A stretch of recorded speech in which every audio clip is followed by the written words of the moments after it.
We'll start the regular council meeting for May 5th, 2026, and we'll start the way we always do with the invocation tonight by Mr. DeSabato, followed by the Pledge of Allegiance by Mr. Anderson. I'm going to get everybody, please stand. Please bow your heads. Lord, we ask that you empty of us of all that is not useful to you, and that instead you fill us with your grace and wisdom in allowing us to make the proper decisions for the residents, employees, and other visitors that come to Horry County. We ask for this in your name. Amen. Amen. Attention to the flag. I pledge allegiance to the flag of the United States of America and to the republic for which it stands, one nation, under God, indivisible, with liberty and justice for all. Thank you. Please be seated. Next up is public input. We've had one person sign up, and that is Kelly LaPetra, speaking about the Horry County Police Department and Horry County Sheriff's Office consolidation. Please come to the podium. You have up to 5 minutes if you need it. We have this beautiful clock here that can help you. Green is go, yellow is 1 minute, and red is stop. No problem. Thank you.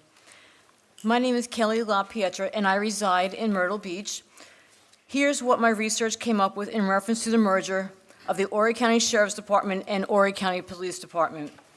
Horry County population grew over 25% since 2020. The 2020 population in Horry County had 351,036 residents.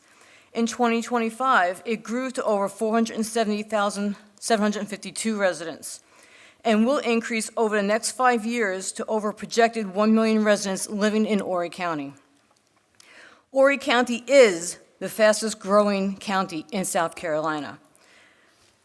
Consolidating Horry County Police to the Sheriff's Department is not equipped to handle or is trained for specific duties that Horry County Police are doing now. Where I moved from in Suffolk County, New York, they have a population of 1,705,998 as of April 2026.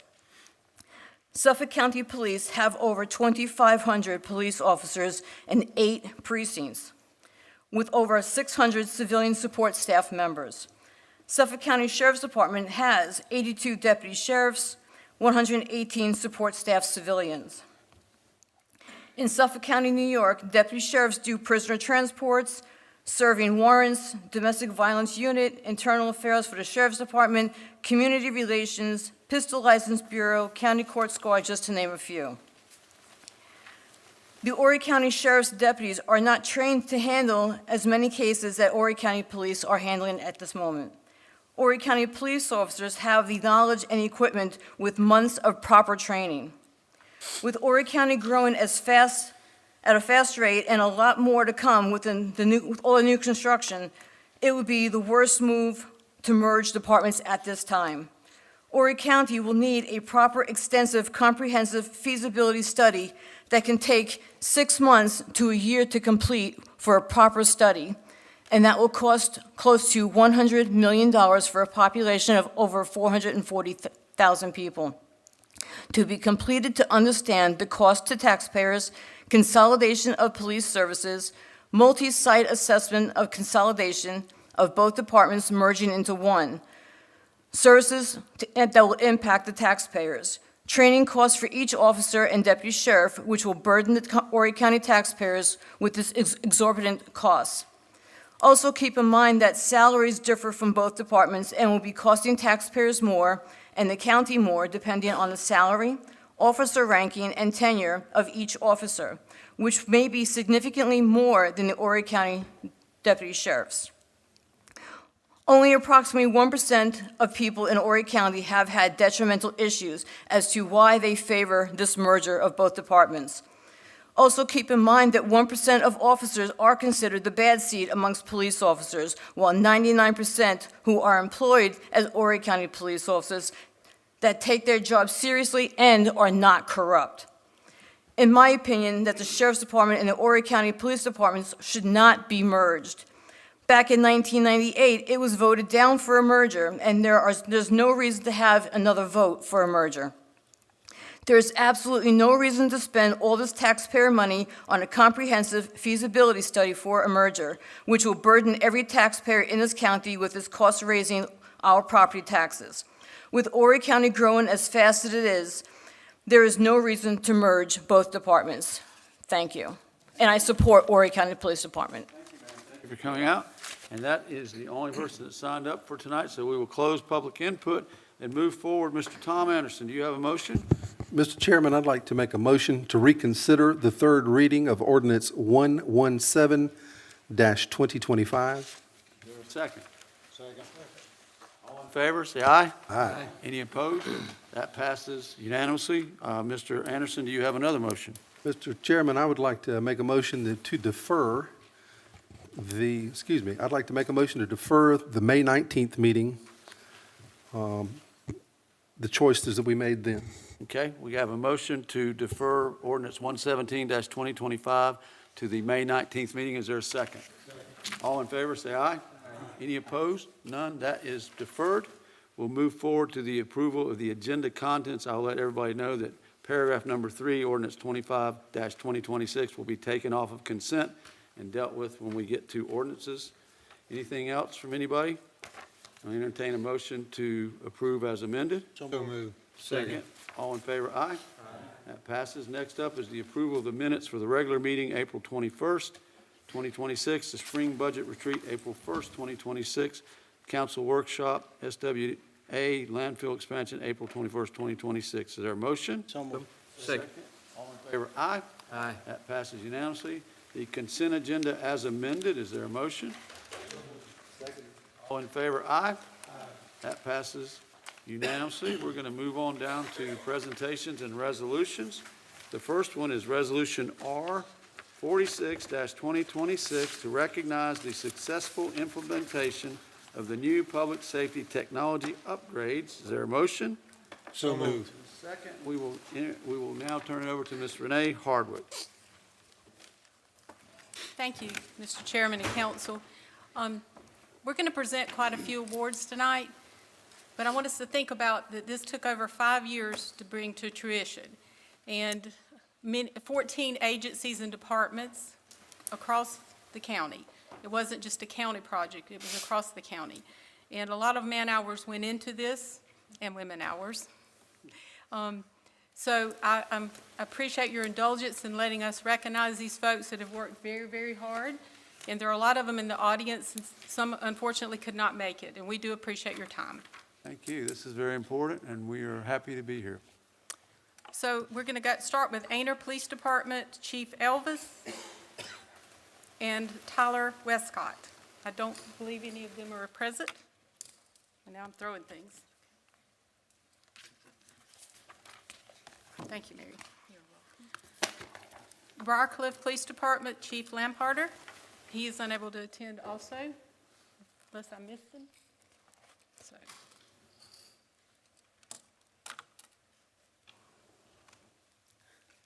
I'm not hitting it too far out of the park tonight, huh?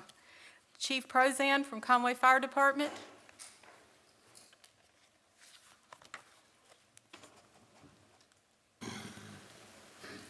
Conway Police Department, Chief Dale Long, Darren Austin, Tammy Carter, Marcus Cohen, Chris Jones, and Chris Williams.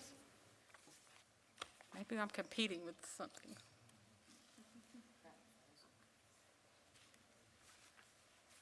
Horry County 911. You're going to come up and join me.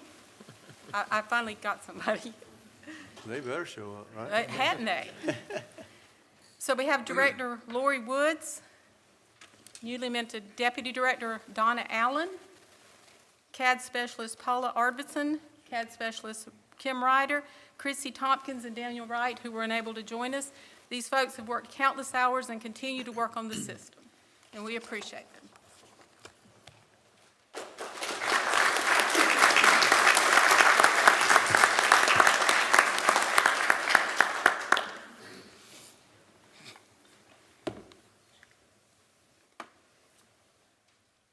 Thank you. Had to be an Allen there to make it successful. I certainly did. Horry County Fire Department, Chief Tanner. Oh, him? Michael Hodge, Cheyenne Littlejohn, Thomas Loper, and Mike Norkett, some of which are with us tonight.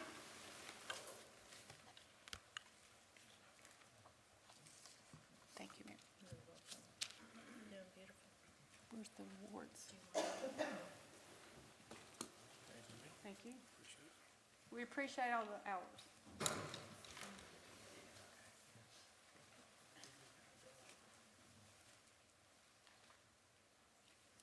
I have to be careful.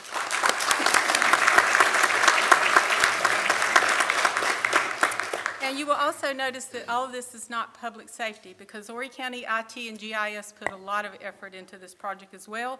So I would ask Director Justin Schools, Mike Clark, Dale Dixon, Jerry Gregory, Pat Hall, Justin Jackson, Bryce Lawson, Samantha, I'm never going to get it right, Muckaletta, Margaret Murray, Bob Sutter, and Michael Wins. I'm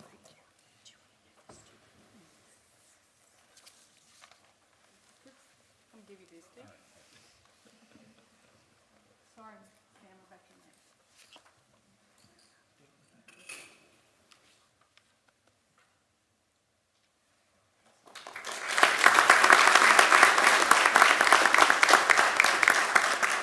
Horry County Police Department, Chief Linhart, Greg Hutchins, Olaf Johansson, Justin Jones, Dave Langlis, Greg Lent, Ken Marcus, Paul Reyes, Cheyenne Seal, Cameron Strickland, and Justin Wyatt. Thank you, sir.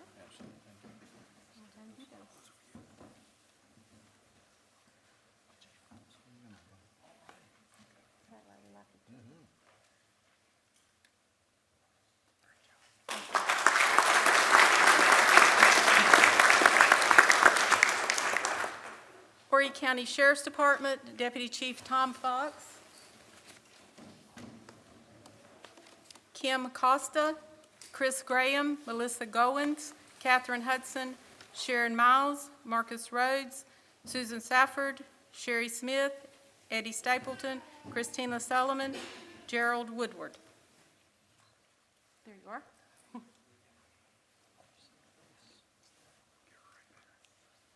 And Marcus Rhodes, I forgot him, sorry. Yeah, don't forget Marcus. It's a lot.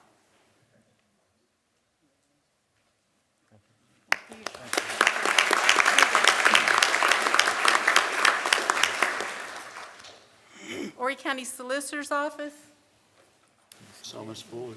Kathy Floyd and Michelle Larimore. Good. Twice in one day.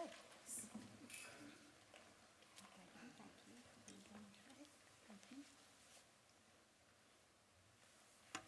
you.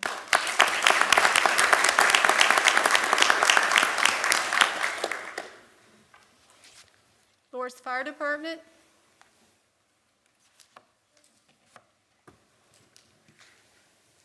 Chief Jerry Hardy, who's unable to be here tonight, and Kent Wright and Robert Rutledge. Here you go.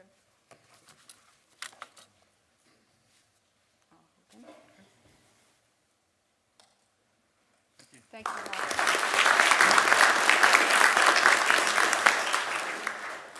Loris Police Department, Chief Gary Bewley and Larry Williams.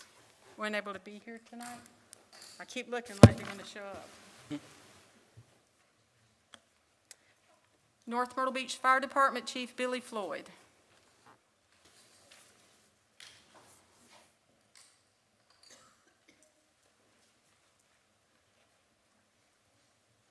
Murrells Inlet Garden City Fire Department, Chief John Haney and Jeff Costo. Thank you for your time. That was just a fraction of the time that all these folks worked very hard while doing their regular duties and all to bring this project through. We're still working through some kinks, but it was a big day for Horry County, for all of them, and I really appreciate all the effort that they put into it, and we thank you. Good deal.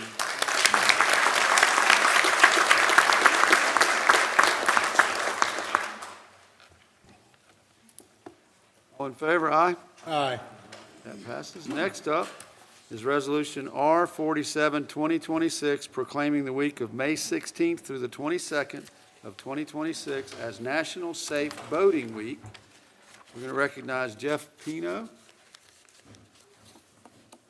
Hi. and also Miss Renee Hardwick. Coast Guard. So we would like to recognize May the 16th through the 22nd is National Safe Boating Week, and I'm going to turn it over to Mr. Pine. Thank you. Thank you. Want to read the whole thing? Sure. Okay. No. Whereas most recently available U.S. Coast Guard recreational boating statistics indicate that 2024 alone, more than 3,887 boating accidents were reported nationally, resulting in 556 deaths and 2,170 injuries, and causing approximately $88 million in damages and property. Whereas the U.S. Coast Guard reports that 76% of boating deaths are due to drowning, and that 87% of drowning victims were not wearing life jackets. Whereas U.S. Coast Guard, 69% of deaths occur on boats where the operator had no boating safety instruction, with the vast majority of accidents caused by human error or poor judgment and not by the boat, equipment, or environmental factors. And whereas U.S. Coast Guard reports that South Carolina recorded the fourth highest number of boating incidents nationwide. Now, therefore, be it resolved that the Horry County Council supports safe boating in all waters and joins in proclaiming the week of May 16th through the 22nd, 2026 as National Safe Boating Week, and further encourages all citizens and residents and visitors to wear life jackets and practice safe boating habits anytime they are on the water year-round. Yes, thank you. Thank you. Yep. Give us a picture.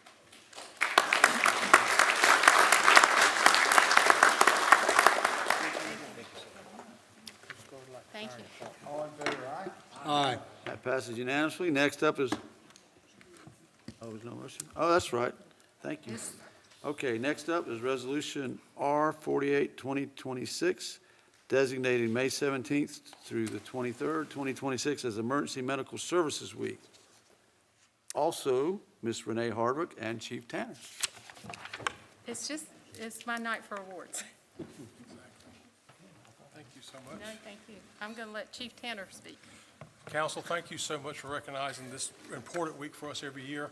Our men and women every day answer that call over 250 times a day. Over 70,000 EMS calls along last year. But most important thing, our theme this year is improving outcomes together. These folks do it in the street every day. You folks provide that avenue for us. And administration paves the way for us. So we thank you to be a part of this team here. For EMS Week is not about just who's in the street, it's how we get there. And you do that along with administration and with all of our support agencies as well that support us doing that. So again, thank you for doing that. Thank you for honoring our people who do what they do every day. Thank you very much. Thank you, Chief.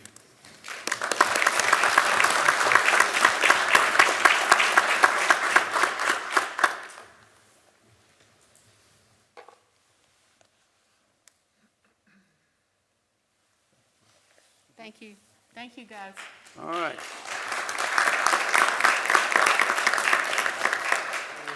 For the record, that was Resolution R 2026. We need a motion. So moved. And a second. All in favor, aye.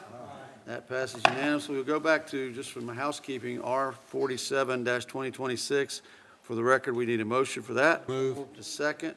And I believe we've already voted, but all in favor, aye. Aye. That passes unanimously. Moving forward to paragraph 23, which is Resolution R 49-2026, designating the week of May 10th, 2026 as Police Week in Horry County. Chief Lionheart and Renee Hardwick. Members of council, Mr. Chairman, just like to take this opportunity to present this resolution to you all. This is a National Police Week that it's recognized nationally to recognize those officers that have paid that ultimate sacrifice. I think it's truly important that we recognize those folks and we never forget our brothers and sisters in blue that we've lost. And I just thank you for taking this up and recognizing it. Very good call. All right.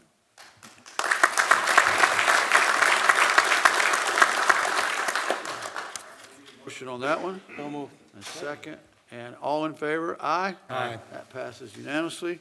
And Dr. Dukes is going to go down. I'm going to follow up there for this next one with this Resolution R 54-2026, proclaiming May 2026 as Mental Health Awareness Month. Is there a motion? So moved. And a second. You gonna go help? I'm going to go help. Good evening. Before you is a resolution to recognize May as Mental Health Awareness Month. Mental health impacts every part of our community, and while we've made meaningful progress in strengthening access to care and coordination among service providers and partners, stigma and awareness remains an ongoing challenge. This resolution is a simple but important step to continue elevating that conversation and reinforcing our commitment as a county to prioritize mental wellness. At this time, I'm going to turn it over to my partner in this effort, Deputy Director with Park and Rec, to discuss the event that's tied to this resolution. Thank you, Council.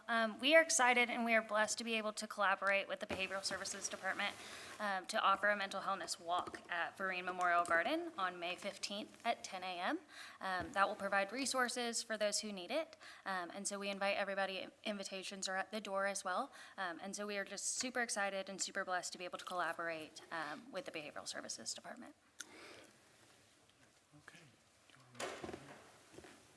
All right, I'm going to present this to them. This is just a resolution proclaiming May 26th as Mental Health Awareness Month. And I'm going to give it to y'all. There's you right there. And I just like to say that mental health is the biggest thing that we have facing us right now. It's a crisis. It's not only in Horry County, it's all over South Carolina, and it's all over the United States. And if you don't think it's involving you or your work or what you do, then you're mistaken, because it's affecting the police. They can't police when they're out there helping people that are mentally ill. It's affecting our school teachers. They can't teach when they're having to babysit mentally ill people. It goes across the board. And it seems to be 3 years ago you and I started this. About 3 years ago, County Council started a mental health project, and we have made great strides despite the fact that we got pushed back every step we took. And now people are respecting it and expecting it to get bigger and better, and it is. And we appreciate everything that County Council and county government has done to make this happen, and it's happening. And we thank the public and all the constituents. It's one more way that we're making Horry County a better and safer place to live and work. Thank y'all.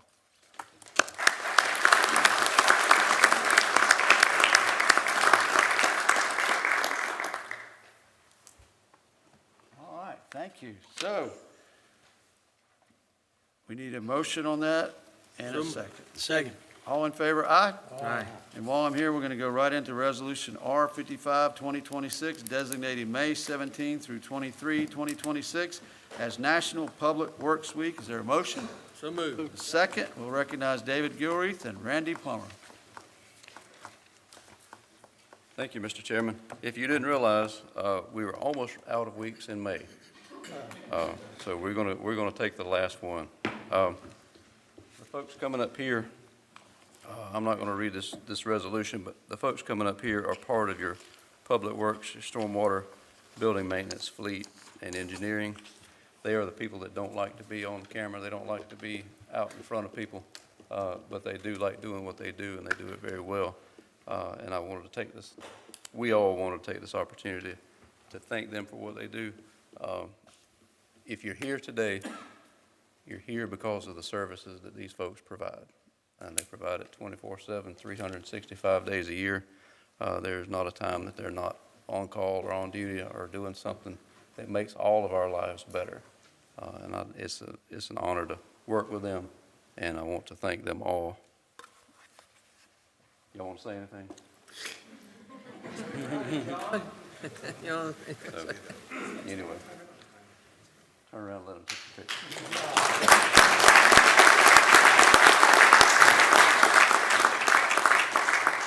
Somebody's got to be in the front. Come on. I can't be in front. Randy up there. Thank you, guys. Thank you all, y'all. All in favor, aye? Aye. All right, that passes unanimously. We'd like to thank everybody that was recognized today. It was a very good effort and great work. Got a good team. Yes, sir, Mr. Team Horry. All right, let's move on to the reading of ordinances. Second reading and public hearing for ordinance 23-2026, amending Article 5 of the zoning ordinance of Horry County, South Carolina pertaining to landscape, buffer, and tree preservation standards. Is there a motion? So moved. Second. This is for public hearing. Is anyone here from the Yes, ma'am.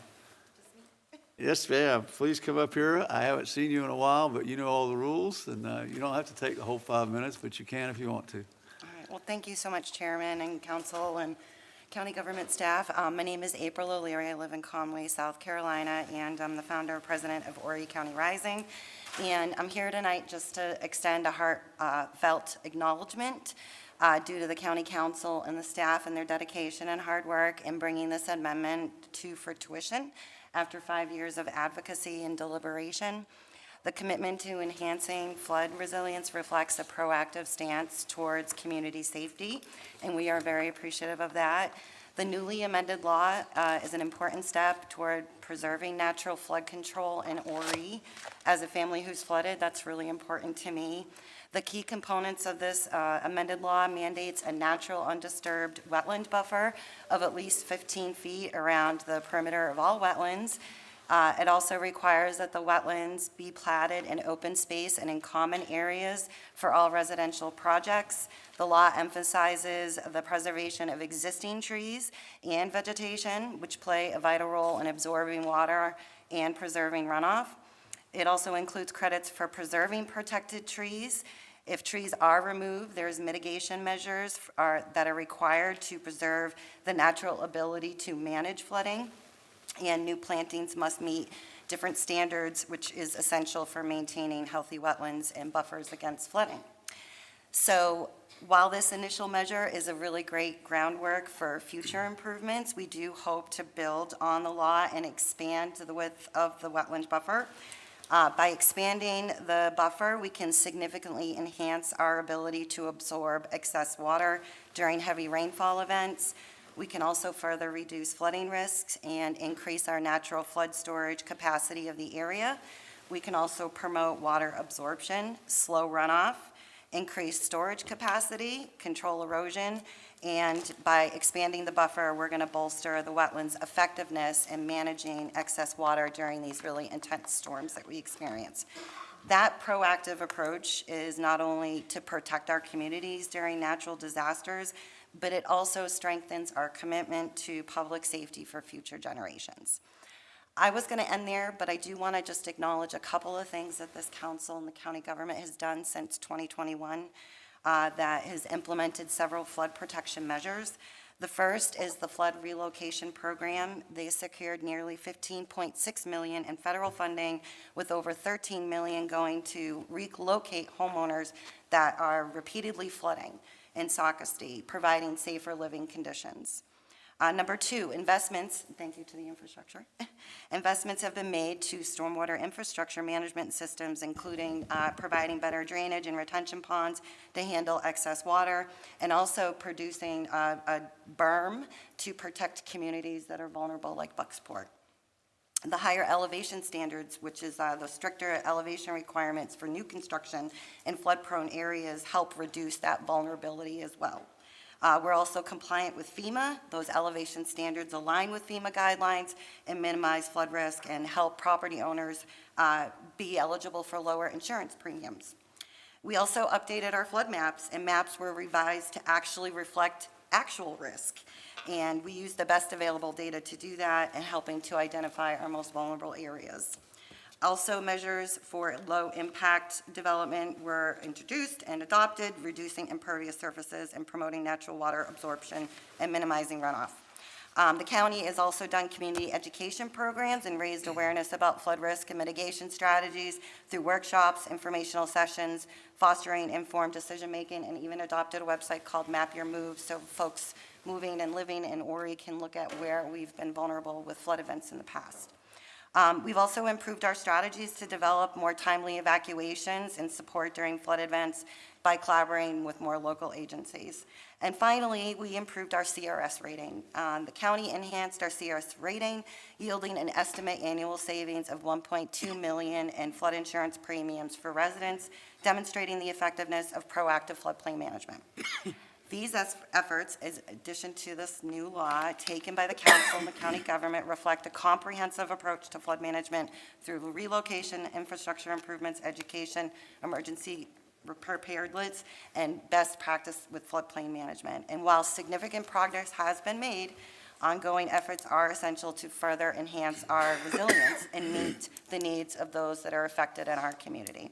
So I just wanted to thank you all very much. This is a great way to define our resilience for tomorrow. The amendments to our wetlands protection law are not just policies. Just to be clear, they're a promise to safeguard our communities, enhance our safety, and protect Horry County from disasters for future generations, and I thank you. Thank you. That's excellent. Thank you for coming out. Anyone else from the public? All right, we will close public hearing and turn over to council. Mr. DeSabato. Thank you, Mr. Chairman. I don't want this raising any alarm bells from Ms. O'Leary here, but I will make a motion to defer the actual second reading of this for 2 weeks. Okay. We had a very good meeting with some folks in the planning and development community that had some concerns that perhaps our ordinance required overplanting of some of the buffers, and had some really good ideas with regard to streetscaping and more tree preservation measures. So I believe we have most of those issues worked out at this moment, and some of them are already in proposed amendments, but I did make my word to them that I would defer second reading of this until we were finalized with all those amendments. So we will have second reading of this. I would ask that we have second reading of this in 2 weeks. All right, there's a motion. Is there a second? We have a second. Any discussion from council? Hearing none. All in favor? Aye. Aye. Any opposed? All right, that ordinance is deferred for 2 weeks to our next meeting. All right, we'll move forward to the second reading and public hearing of ordinance 28-2026 to raise revenue, make appropriations, and adopt a budget for Horry County, South Carolina for fiscal year ending June 30th, 2027. Is there a motion? So moved. There's a second. This is also for public hearing. Is anyone here from the public wish to be heard on the budget? Hearing none, we'll close public hearing, and there are amendments in your packet. If there is a motion to address those amendments, we'll entertain the motion now. Mr. Chairman, I'd like on resolution R45, 2026, they have studies of the transfer station and all to pull that part out until, further. We don't have any choice but to look at expanding to take care of the people of Horry County, including the citizens that's the cities that's in Horry County. And I feel like the numbers they have now are pretty close, so we can use those numbers to make that decision and leave it in so we can move forward. Well, they can still move forward, but that will finish up the transportation project. The landfill expansion. Okay, so is that a motion for the amendments that are proposed that are in the packet? Okay, so we have a motion for the amendments that are contained in your packet. Is there a second? Second. We have a second. Any discussion? Mr. Chairman. Mr. Allen. Yes, sir. We have voted unanimously to pull this out in our workshop with the Solid Waste Authority because their expansion is going to fill over 100 acres of wetlands, and we have been bombarded and stuff because the citizens. Let me interrupt you, and I apologize. Sure. What we have on the table right now is a motion to pass the amendments that are contained in the packet. If y'all want to dissect that or address subsections of that, we can entertain that. But if I understood Mr. Hardy's motion, it was to accept the amendment that's contained in the packet, which is very broad and comprehensive, and it contains more than what y'all were talking about. We could postpone it to another meeting. Well, what I would like, well, I'd like to pass second reading of the budget. Yes. And if there's something in there that we need to discuss later, we can either discuss that today, or we can defer that section of it. We can break that out there. But what we're looking at is we're looking at a few things here right now. We have a comprehensive budget that we need to address second reading on, public hearing. Public hearing has already been addressed. We need to, if at all possible, it would be good to pass second reading today. Point of order, Mr. Yes, sir. Chairman. If I understand Mr. Hardy's motion correctly, it is that we approve the amendments with the caveat that we remove Section 31 of the amendment, of the amended ordinance, which addresses the $300,000 budgeted for a study to the Solid Waste Authority. Now, if that is what is on the table, we can have a vote on whether or not we can pass the amendment with that removal, or we can, if I understand correctly, we can pass the amendment and then address the removal of that particular section. I hear what you're saying, and that's why I was asking for clarification from Mr. Hardy. My understanding was that the motion was to pass second reading of the proposed amendments that are contained in the package, and that does contain Section 31 as printed in the packet. If that's the motion, we'll address it. If that's not the motion, then we'll address the motion, what it should be. Whichever way we need to do it, to take the 300 out, we can vote on it, and then move on with the rest of it, or defer it, whichever. All right, I was not at, I was gone from that meeting when this was put in. okay, all right. Well, I guess the you have question, the floor, and it's your motion, so you need to tell us what you're trying to move for. Are you trying to move to pass these pre-printed proposed amendments? My motion is to pass the R4526 with taking the $300,000 out and putting it back in the original budget presented by the Solid Waste Authority. All right, that's a motion then. All right, we have a second. Any discussion? All right, well, I'm going to vote no on that because that is not what we're here for today.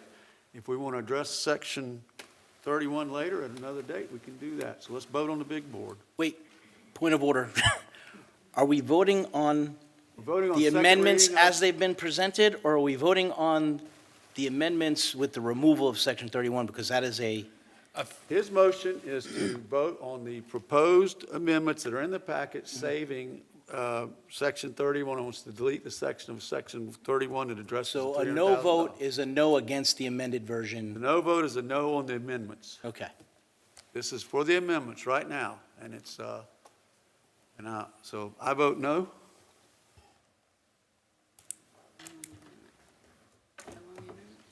Yeah, no on the amendments.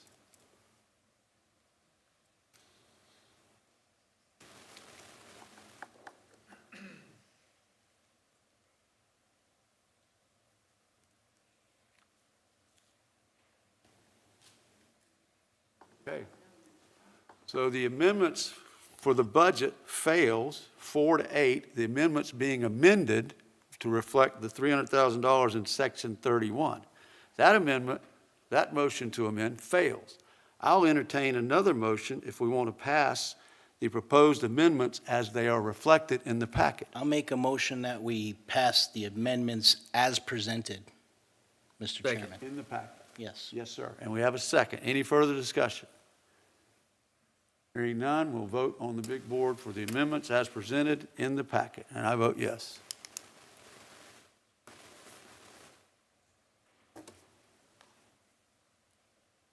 Okay?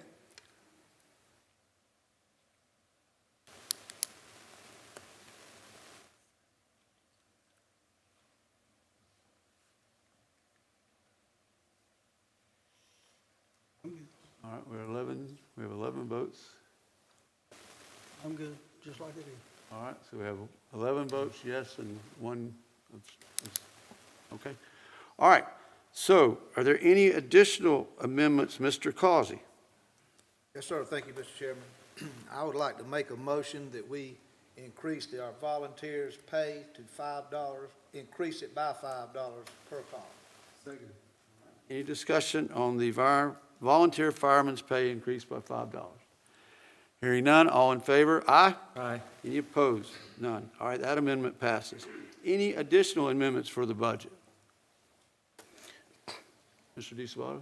Mr. Chairman, I would ask to direct staff to do a revenue projection Yes, sir. before the third reading to specifically look at potential enhancements to funding for the departments that are going to be occupying the Central Coast Complex, due to the fact that there may be increased need, particularly in the treasurer, auditor, and assessor's offices there.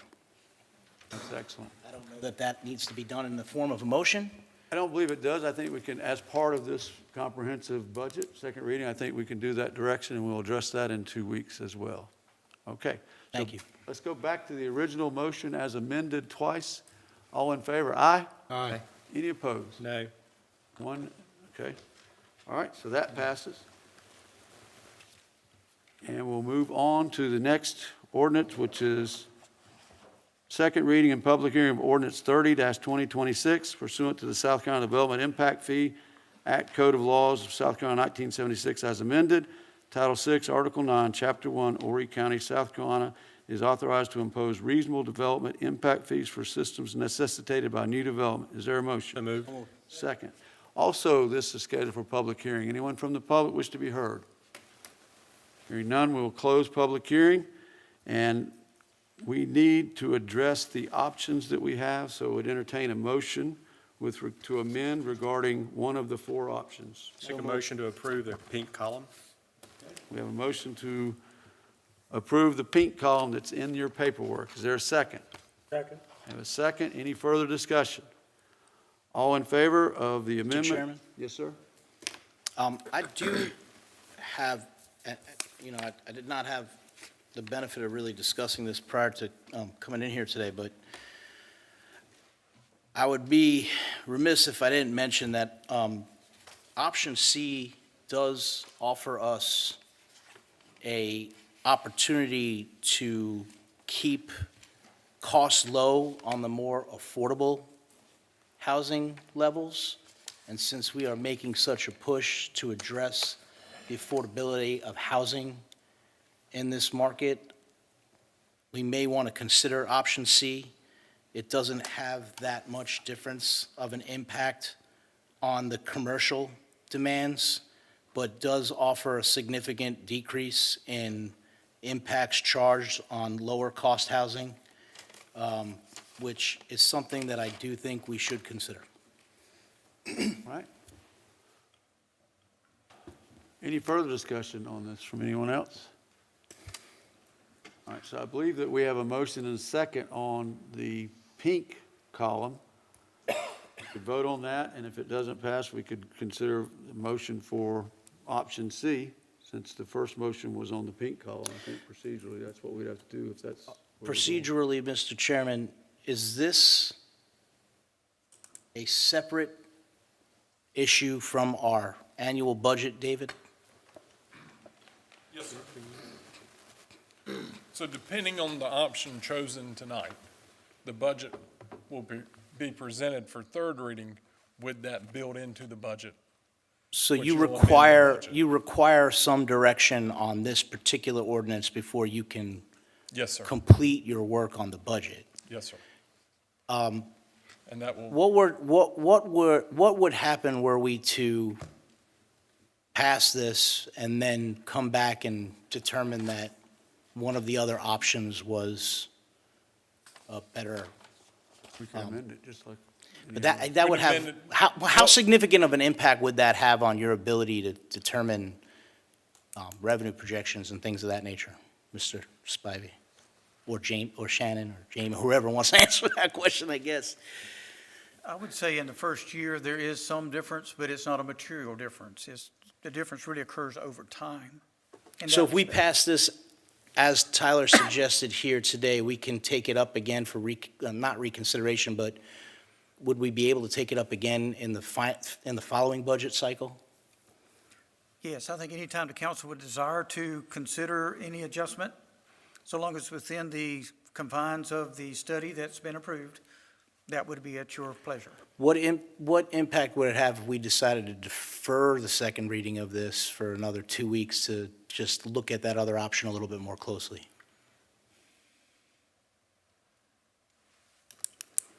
Just thinking through that logistics, and help me, David, if you have any thoughts. The budget, I guess, would not be able to take advantage of if it's a higher number than what's presented in the budget today. That would require a budget amendment. So that can occur so that we can increase the funding if a higher selection is made. So there's a mechanism to be able to adjust in any form. I don't have any material opposition to Tyler's motion. I just do see there being potential deleterious effects to affordability housing on the lower income brackets. And that's my concern with regard to this. It is going to be relatively flat for commercial development, option one over the other one. There are significant increases in the amount of revenue that'll be able to be generated off impact fees on the, larger homes. And I don't have a problem with that, but I do have a little bit of concern about what it might do to low-cost housing and the affordability crisis we're having right now. So just two questions for staff. One, correct me if I'm wrong, but isn't there a way to offset affordable housing as it relates to impact fees under law? And isn't there a process in which they can take to avoid having to pay an impact fee? If an individual qualifies for a certain adjusted gross income, there's a process already built into the ordinance that they can apply for a waiver. That waiver is funded from other sources which council has already approved. So the fee gets paid, it's just paid from another source to support that lower income usage. And currently, is new construction paying for itself? What we have seen in this study, as well as what we've shared with council over the last several years, is that the typical house that's being added to Horry County today does not fully cover the cost of services that are demanded. So in that respect, if it's not paying for itself, current residents are going to have to pay more in taxes to offset the services that new development is going to require. Yes, sir. And one of the tools that we currently have by state law, one of the only tools to offset that is impact fees. Is that correct? That is one of the arrows in the quiver. Yes, sir. So affordable housing is not affected, but new construction is, in hopes to keep our taxes low on current residents here in Horry County. At the same time, promoting commercial development, because we know commercial development is critical to the overall health of our economy, to create jobs, as well as have a positive effect on the tax rolls here in Horry County. Is that correct? Yes, sir. I just would add that when you use the term affordable housing, typically some of those users do not qualify for that lower income subsidy that we have in place. That may be something we want to consider to raise that bar a little bit to better support that effort at that lower income level. Because generally that's just above what does qualify.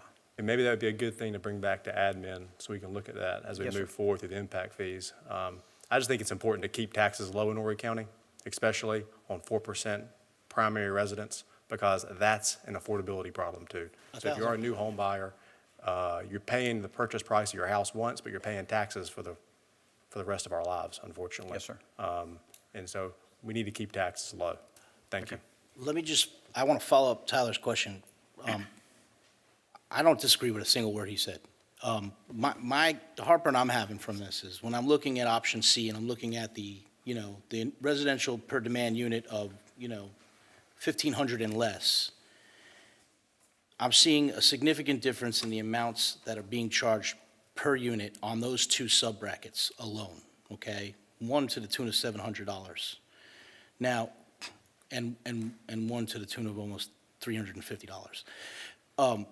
I guess my question is, and this is really inside baseball, I understand that, but assuming the Horry County Community Land Trust is able to negotiate individual units within new development subdivisions to be provided to the land trust, would we, by development agreement, be able to negotiate lower impacts on those particular units within the subdivision?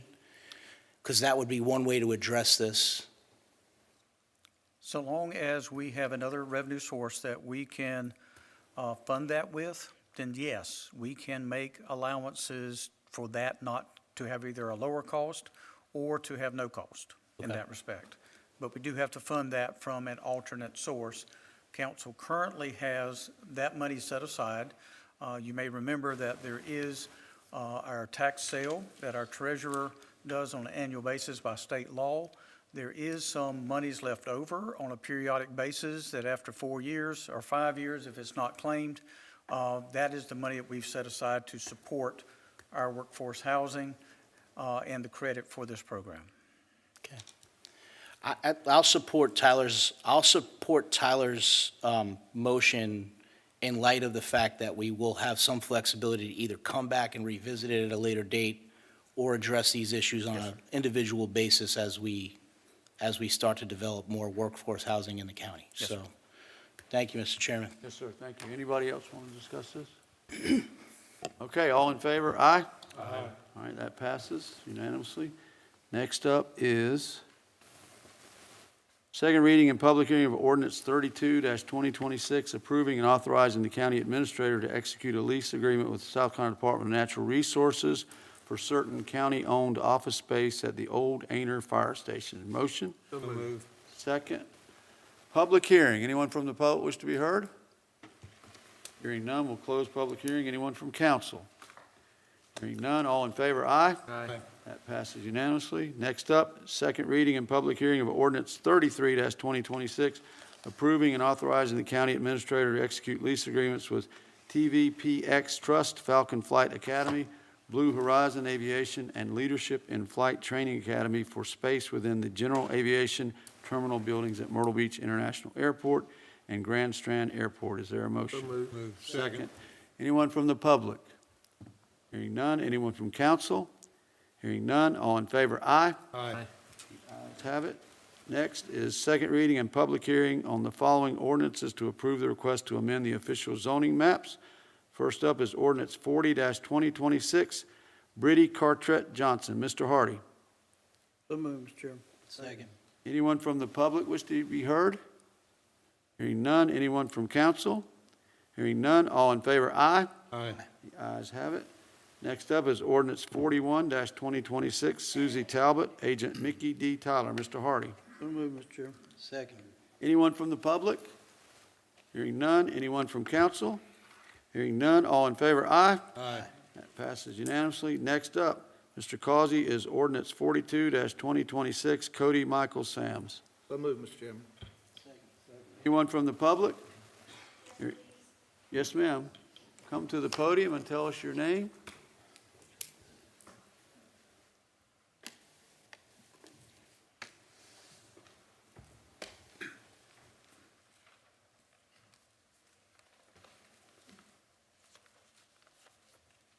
Hello, my name is Kelly Mizzapelli. And first, I'd like to thank you for your commitment to enhancing the quality of life for the residents of Horry County. Your job is not an easy one, and I want to say thank you. My husband Tom and I have lived at 236 Cox Lane for 36 years, and in that time, we have seen a lot of growth and positive change. Admittedly, we have from time to time looked around Horry County for someplace new and have been unable to find a neighborhood any better than Cox Lane. And now that we have both retired, we have decided that our starter home on Cox Lane will also be our forever home. That is how special our neighborhood is. So I'm very concerned about this request to rezone an undeveloped parcel in our neighborhood to a commercial zoning district. The property is on a dead-end county road that's less than a mile long. It is the only access for a residential neighborhood of 38 single-family houses. One of those houses is right next door to this property, and another is directly across the street. At the Planning Commission meeting, our area was represented as being predominantly commercial. I don't know how large an area was studied to reach that conclusion, but our neighborhood, in which the rezoning is requested, is by far predominantly residential. The Horry County Imagine 2040 plan designates the area around Long's Crossroads a neighborhood activity center. The plan says that neighborhood activity centers are located at major intersections on arterial roadways and in close proximity to residential areas that can support commercial uses. This request flies in the face of that plan. The property is not located at a major intersection or on an arterial roadway. It is, in fact, 1,000 feet down Cox Lane, which is classified in the Imagine 2040 plan as a neighborhood access street, not an arterial roadway. The property is within the Cox Lane neighborhood, which according to the plan is one of those nearby residential areas that are needed to support the commercial uses planned for Highways 9 and 905. The plan does not call for or even suggest that commercial zoning be allowed to encroach into these supporting neighborhoods. Over the decades that we have lived on Cox Lane, County Council's intent for our neighborhood has been consistent and clear in two ways. First, the infrastructure. With pavement only 20 feet wide, no striping, no curb or gutter, and zero connectivity, Cox Lane was clearly built and is maintained to be nothing more than a neighborhood access street. And two, in the past 30 years, you have rezoned many properties along Cox Lane, totaling almost 140 acres, from agricultural to single family. That includes the properties directly beside, directly behind, and directly across the street from the subject property. My neighbors and I have invested our hearts and our life savings in this neighborhood based on the Imagine 2040 plan and on the precedents established by this council. You are now faced with a rezoning request that threatens not only our plans, but yours.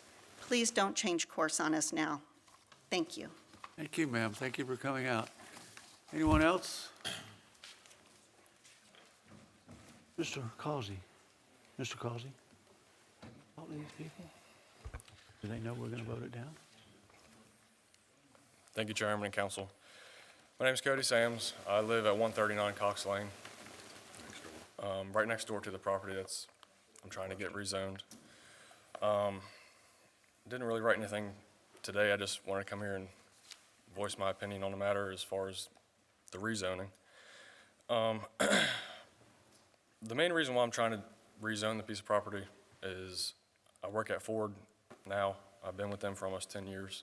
Worked at Conway Ford for almost 8. And I'm trying to just go off on my own and do a little bit of side work, mainly my projects. I own 10 trucks and a little bit of a fleet, if you would say. You work on my trucks too.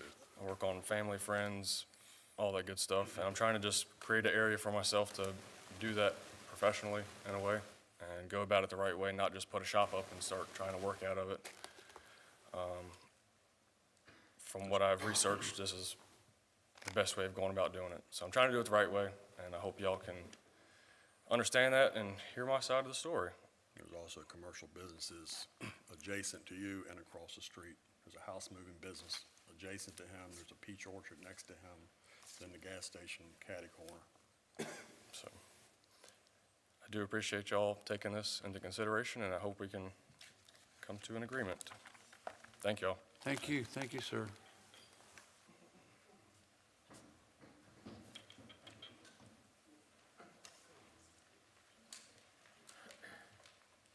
How you doing? I live at 138 Cox Lane, which is directly across the street from where he's planning on putting the shop that he's going to do. And I have no problem at all with him doing that. I'm sorry to interrupt you, sir. Can you tell us your name, please? It's Timothy Mitchell, and I live at 138 Cox Lane. Thank you. And we bought this property because it's not in the HOA. It's on a side street. What he's trying to do is not going to affect us at all in our neighborhood. Thank you. Thank you, sir. Thank you for coming out. Anybody else, Mr. Causey?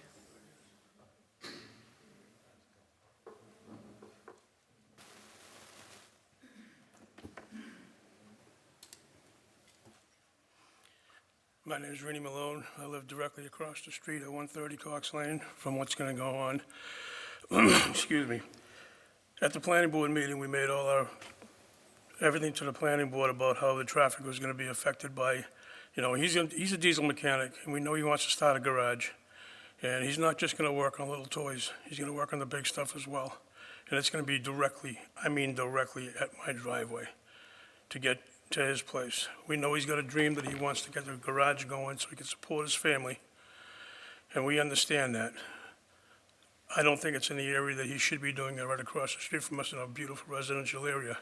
I retired last year at 76 years old. I worked my butt off to get to the point that I'm at, where I spent over $500,000 on the house that I'm at, because I wanted peace and quiet, tranquility with my retirement years, and I think this is going to affect us deeply. Thank you for your time. Thank you, sir. All right, we'll go ahead and close public input on this ordinance, or public hearing, that is, and turn it over to Mr. Causey. Thank you, Mr. Chairman. Given the zonings that are around this property, it is completely surrounded by residential zonings with one CFA. It is kind of on the border of some commercial out on 905. It's also a dead-end road. I will have to vote against this rezoning tonight. All right. Anybody else from council wish to be heard? All right. Everybody's heard Mr. Causey, and if anybody wants to vote in favor of this, now is your chance. Hearing none. All those opposed? Nay. Nays have it. That fails. We'll move on to ordinance 43-2026, Earthworks Agent for Erica Nelson. Mr. Mascarelli? So moved, Mr. Chairman. Second. Anyone from the public wish to be heard on this? Is it you again? No? Okay. All right, we'll close the public hearing on this and turn it over to council. Anyone from council wish to be heard? Hearing none, all in favor, aye? Aye. That passes. Next up is ordinance 44-2026, Polly Brown. Mr. Causey. So moved, Mr. Chairman. Second. Anyone from the public wish to be heard on this? Hearing none, anyone from council? Hearing none, all in favor, aye? Aye. Ayes have it. Next up is ordinance 46-2026, Heidi Locke, agent for DSA LLC. Dr. Dukes. So moved. Seconded. Anyone from the public wish to be heard on this? Hearing none. Anyone from council? Hearing none. All in favor, aye? Aye. The ayes have it. Next up is the memorial dedications. Mr. Causey. Thank you, Mr. Chairman. Miss Doris Elliott Cox, Diana Bullard Gore Jordan. Let me interrupt y'all for a minute. I remembered we took, and by me saying I remembered, that means my clerk just told me that we took 25 off of consent so we could address it. So Make a motion to we defer will read that into ordinance the 20 record. Go ahead, I'm sorry.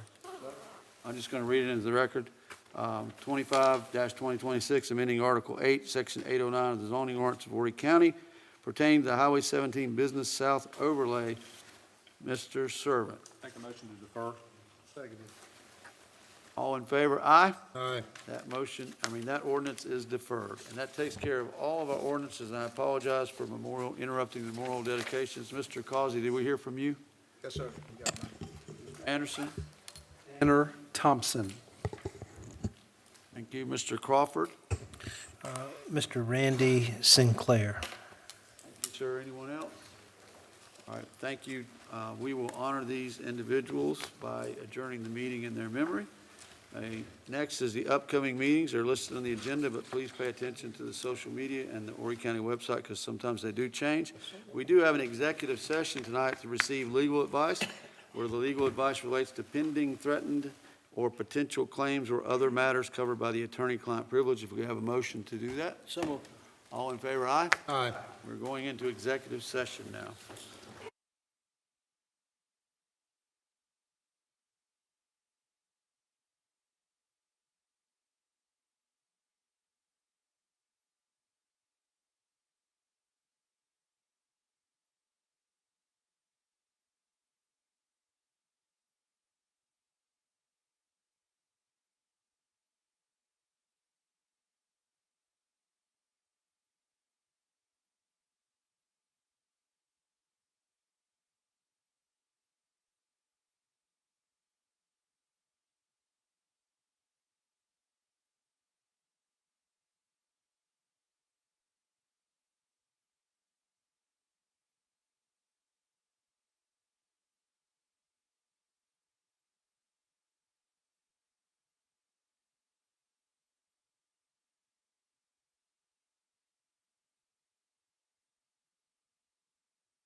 Good.